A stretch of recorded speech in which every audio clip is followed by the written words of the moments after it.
Hi guys, আমি অভিজিৎ। সবাইকে আমার ইউটিউব চ্যানেল উইনেটে যাবে স্বাগত। এই মুহূর্তে একটি গুরুত্বপূর্ণ প্রশ্ন নিয়ে আমি হাজির হয়েছি। দেখতে পাচ্ছ একটা দারুণ প্রশ্ন, অ্যানালজির ওপর। এই প্রশ্নটা আপকামিং এক্সামের জন্য খুব গুরুত্বপূর্ণ। এই ধরনের লজিকের ওপর প্রায়ই আমরা পরীক্ষায় প্রশ্ন দেখে থাকি। চলো এই ভিডিওতে আমি দেখাচ্ছি এই ধরনের প্রশ্নগুলোকে কিভাবে আমরা অনেক তাড়াতাড়ি এবং সহজ উপায়ে করতে পারি।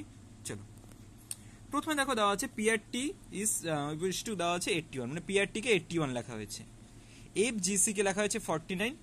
একই রকম ভাবে তাহলে বিডিএফ কে কি লেখা যাবে?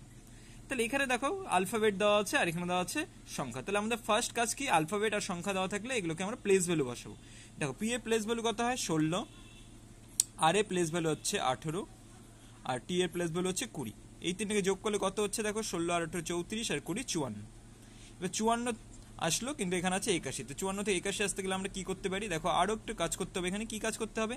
5 আর 4কে আমরা যোগ করে সিঙ্গেল ডিজিটে নিয়ে আসলাম, কত হলো 9। এবার যদি 9 স্কোয়ার করি তাহলে কত হয়ে যায়? 9 81। একই রকম ভাবে যদি আমরা এখানে দেখি তাহলে কি হবে? 6 7 3, 6 7 13 আর 3 16। 16কে যদি আমরা সিঙ্গেল ডিজিটে কনভার্ট করি তাহলে কি হবে? 16কে সিঙ্গেল ডিজিটে কনভার্ট করলে হয়ে যাবে 7, 7 স্কোয়ার করলে কত হয়ে যাবে? 49।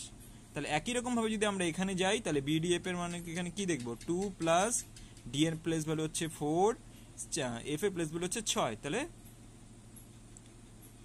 দেখো 4 আর 2 যোগ করলে 6, 6 6 12। 12কে যদি আমরা সিঙ্গেল ডিজিটে কনভার্ট করি তাহলে 1 প্লাস 2 করলে হয়ে যাবে 3, 3 স্কোয়ার করলে কি হবে? 3 3কে 9। তাহলে এই প্রশ্নটার উত্তর কত দাঁড়াচ্ছে? বিডিএফ এর মান 9।